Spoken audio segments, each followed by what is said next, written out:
Jeremias 7:17. Amém? Todos encontraram, né? Vamos lá. Não vês tu o que andam fazendo nas cidades de Judá e nas ruas de Jerusalém?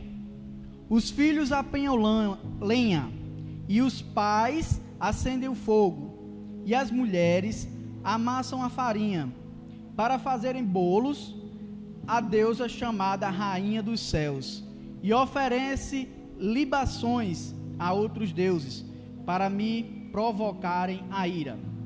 Acaso é a mim que eles reprovam a ira? Diz o Senhor, e não antes a mim mesmo, para a confusão dos seus rostos. Versículo 20.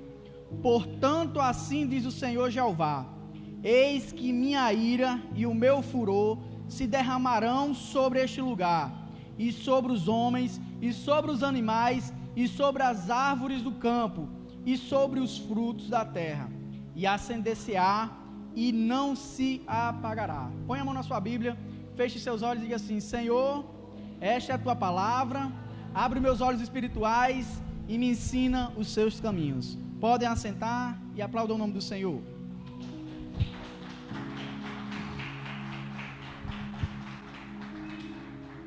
Irmãos, antes da gente nos aprofundar na palavra, eu tenho que falar um pouco sobre a ira de Deus. Você pode até estar se perguntando agora, como é que na Bíblia fala que a gente não pode se irar e Deus se ira? Muito fácil, irmãos. A ira de Deus é divina. A ira de Deus é totalmente ao contrário da ira do homem. A ira de Deus é uma resposta divina para o pecado e desobediência do homem. A partir do momento que o homem peca, a partir do momento que o homem se desvia dos caminhos do Senhor, aquilo vai despertando em Deus a sua ira. A ira de Deus não é contra você. A ira de Deus não é pessoalmente, mas a ira de Deus é o pecado que lhe governa.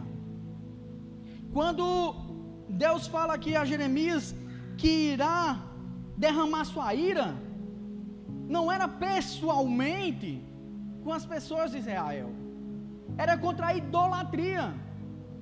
Agora, vejamos um ponto bem interessante.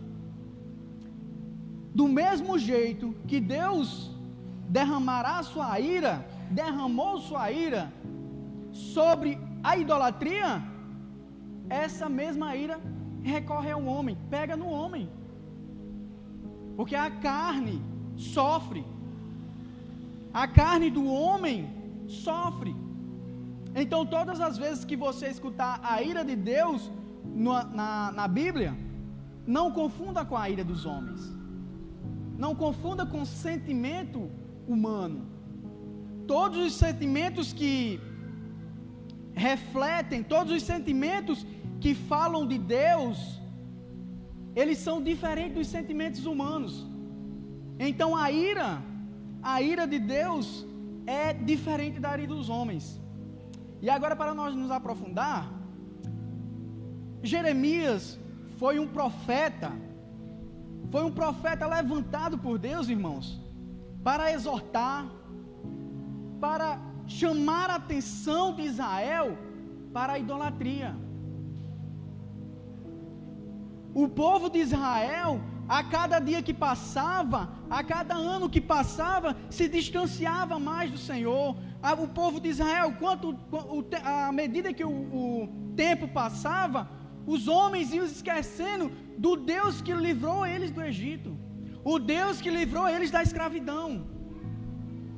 Mas Deus, quando viu vamos dizer assim, aquela idolatria, aquele pecado, levantou Jeremias, levantou aquele homem para que ele pudesse exortar, para que ele pudesse alertar o povo de Israel que Deus estava se irando com a idolatria deles. Deus estava dando um mandamento, uma ordem a Jeremias para pregar aquele povo sobre a idolatria, sobre o pecado.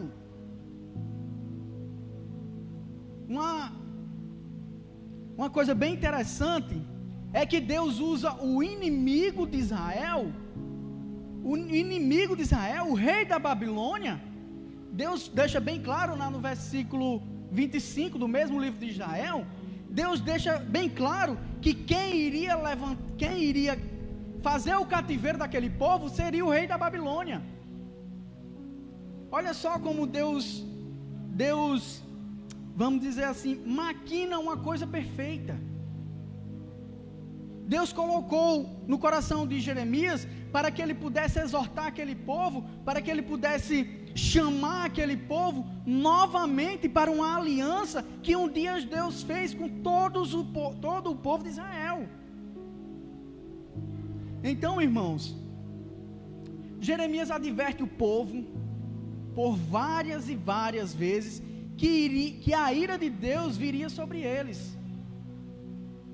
Mesmo com toda a exortação, mesmo com Jeremias suplicando aquele povo não se endireitava, e eles continuavam pelos caminhos sem volta. Deus não usou o rei Nabucodonosor porque ele é mau, não, irmãos. Deus usou o rei Nabucodonosor porque sabia que aquele povo não iria mais voltar para aquela antiga aliança. Se Deus não tivesse mandado o rei da Babilônia fazer cativeiro por 70 anos, pode ter certeza, meu irmão, que Israel não voltaria para os caminhos do Senhor. Então, toda esta desobediência, toda esta idolatria despertou no coração de Deus um furor de ira, um furor que aquele povo não poderia mais voltar, era um caminho sem volta para a idolatria. Então Deus, através de Jeremias, advertiu o povo por várias e várias vezes, até que no capítulo 52, Deus derrama a sua ira. Deus derrama a sua ira através do rei Nabucodonosor, levando o povo cativo. Foram 70 anos de cativeiro. Foram 70 anos que muitos pais, filhos, mulheres foram levados para a Babilônia como cativos. 70 anos, irmãos.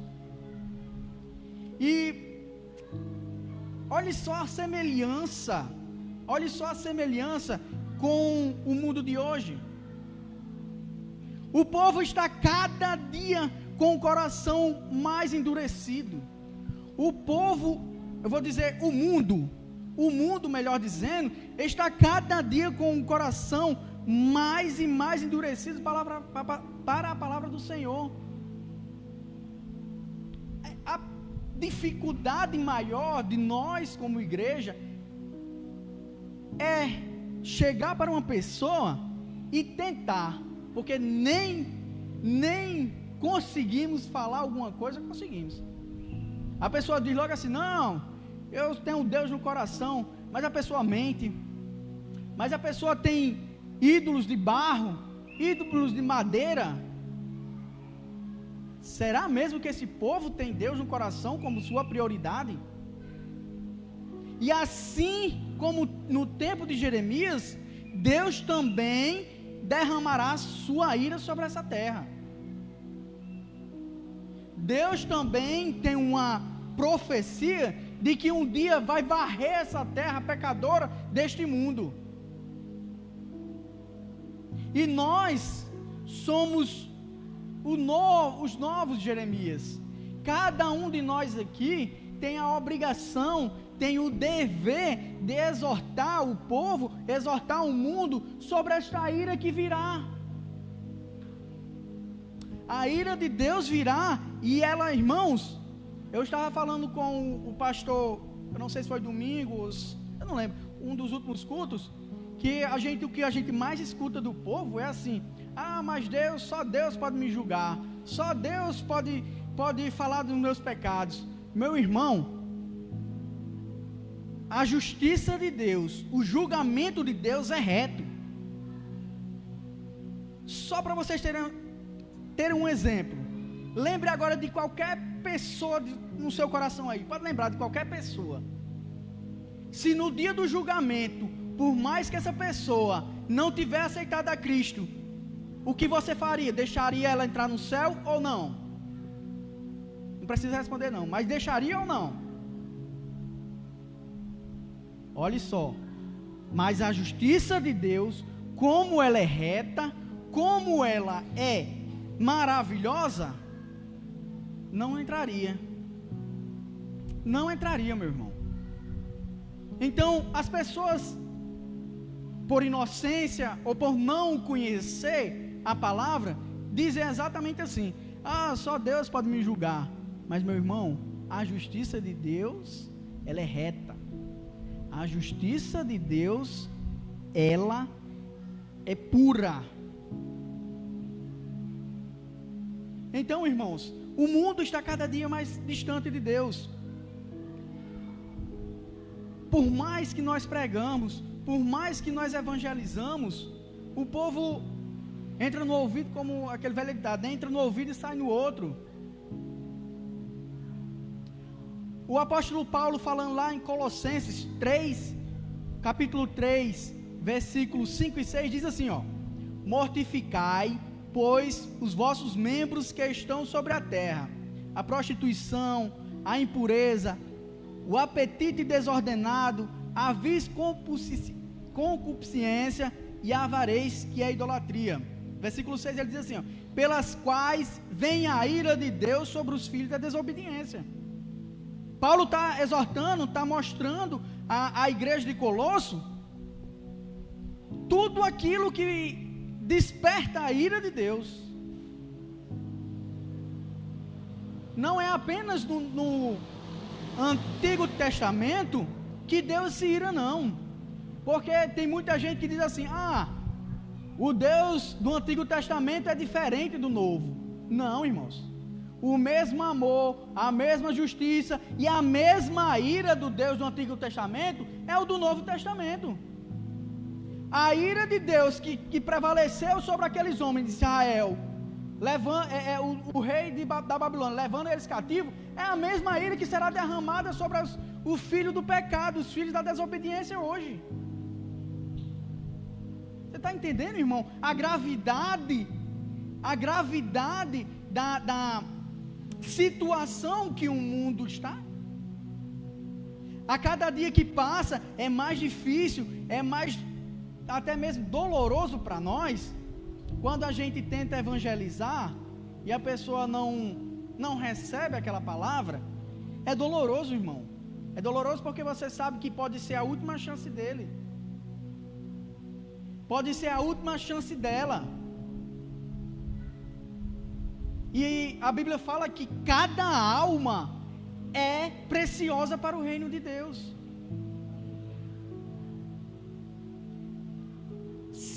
Olha a justiça de Deus, como ela é maravilhosa. A justiça salvífica. Vou pegar aqui um exemplo não tão bom de engolir, mas uma pessoa que abusa de uma criança. Qual seria a justiça para você?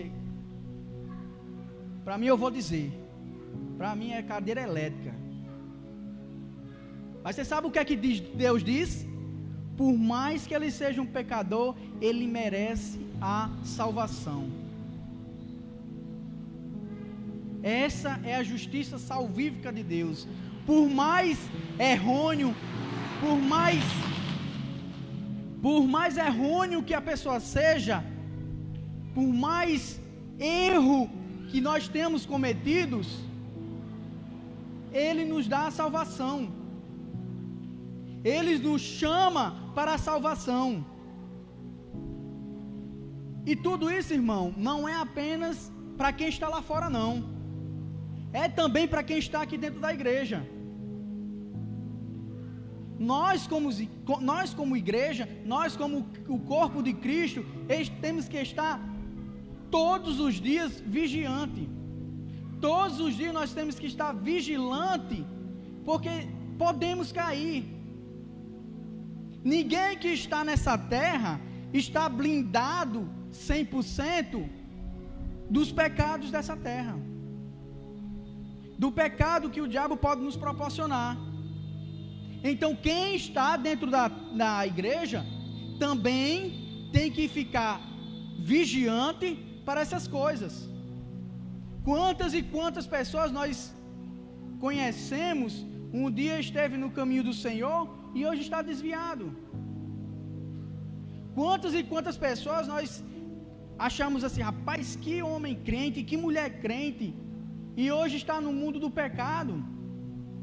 Então nós também temos que estar bastante atento para essas coisas, porque tem muita gente dentro da igreja, tem muita gente na igreja, mas sendo infiel a Deus. Tem gente aqui adorando, não quero falar, quando eu falo a gente, eu falo das igrejas, não falo do Ministério Fé, falo das igrejas, mas vou botar assim, muita gente na igreja, tem muita gente na igreja adorando no culto, mas quando sai vai praticar imoralidade, vai mentir, vai falar da vida do irmão. Tudo isso, irmão, desperta a ira de Deus. Tudo isso desperta a justiça que um dia virá sobre esse mundo. Então você tem que estar atento para todas essas coisas. Porque ser fiel a Deus não é apenas vir ao culto, não. Ser fiel a Deus é quando nós estamos lá fora e o pecado é oferecido a nós e nós nos desviamos dele. Ser fiel a Deus é muito mais difícil lá fora do que aqui dentro. Aqui dentro é a maior maravilha do mundo. Eu quero ver lá fora. Eu quero ver quando você está trancado sozinho no seu quarto, o que chega no seu celular, se você vai olhar. Se você, quando vê um irmão caído, você vai fofocar, ou vai falar da vida dele, ou você vai estender a mão e o levantar. Então temos que estar atento e ser fiel para que a ira de Deus não venha à nossa vida. Eu quero a justiça de Deus, mas a ira de Deus não, porque a ira só vai cair sobre aqueles que são pecadores, sobre aqueles que não são fiel, como o povo de Israel estava sendo. Então temos que ficar atento, irmãos. E para que a gente possa ser fiel, nós temos que estar cheio do Espírito Santo. Não vá achando que você sozinho pode vencer o pecado. Não vá achando que você sozinho pode caminhar e não se desviar do caminho do Senhor. O único que lhe dá forças para você não se desviar, para você não pecar, para você não ser fiel, é o Espírito Santo. Então, procure o Espírito Santo, procure ser cheio do Espírito Santo. Amém? O apóstolo Paulo fala lá em Gálatas 5,16 assim, ó: digo, porém, andai em espírito e não cumprireis a concupiscência da carne. Era exatamente isso que Paulo estava falando, estava exortando a igreja em Gálatas, para que eles sejam cheios do Espírito Santo e não andem na carne, não andem sendo infiel. Eu separei aqui, meu irmão, duas coisas principais que ocasionam a infidelidade. Tem várias coisas que podem levar a ser infiel com Deus, mas existem duas coisas que eu separei aqui, que é o comodismo e a inconstância. O comodismo, irmão, comodismo não é porque algum de nós Achamos que só vir a igreja basta. Mas não, irmãos. Só vir a igreja não basta. Você tem que ser cheio do Espírito Santo. Você tem que ler a Bíblia. Você tem que se consagrar. Você tem que jejuar. Você tem que orar. Todas essas coisas vai lhe enchendo do Espírito Santo para que você não caia no comodismo. O comodismo leva à infidelidade. Porque você vir à igreja não quer dizer que você seja crente. Quantas e quantas pessoas já passaram por aqui, já passaram por essas cadeiras e não foram revestidos de poder, não foram tocados por Jesus, não aceitaram o seu sacrifício, mas vieram à igreja. Então, irmãos, o comodismo lhe leva à infidelidade. Outro ponto é a inconstância. Já viram aquela pessoa que no culto louva, dá glória, aqui dentro é muito fácil ser santo, eu quero ver lá fora. Aqui você adora, aqui você louva, mas lá fora, quando você sai por aquelas portas, fala palavrão. Quando você sai por aquelas portas, a primeira coisa que vem ao seu coração é a ira. Quando você sai daquelas portas, a primeira coisa que você faz é falar da vida do irmão. Ou a inconstância. Um dia você está bem, outro dia você está mal. Um dia você está bem, outro dia você está mal. Não estou falando mal de sentimentos. Estou falando mal de praticar o pecado. Você está aqui dentro, está louvando, está adorando, mas quando chega lá fora, é espraguejando tudo, é se irando.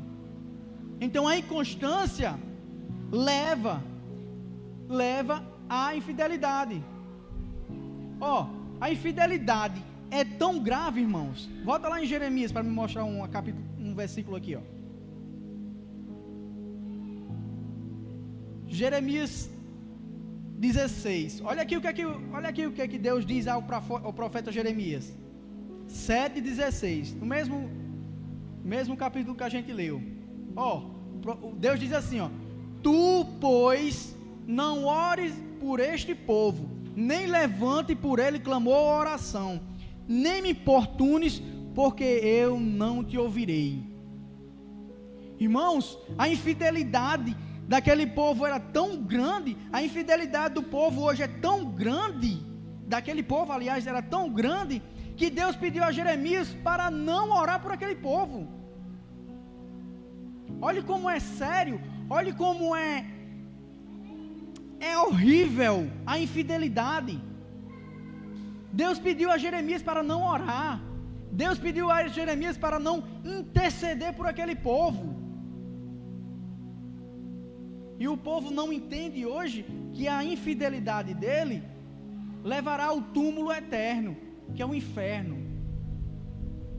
Eu sei que a palavra não é gostosa, a palavra não soa bem aos nossos ouvidos, mas é para ser pregado, irmãos. Quantas e quantas pessoas estão indo para o inferno porque talvez não escutaram a palavra mais dura?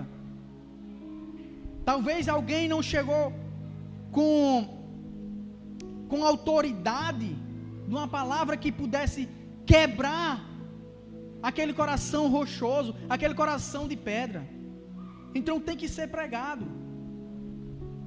Quer ouvir uma coisa mais pesada ainda? Olha só, Deus não poupou Adão e Eva quando eles foram infiéis.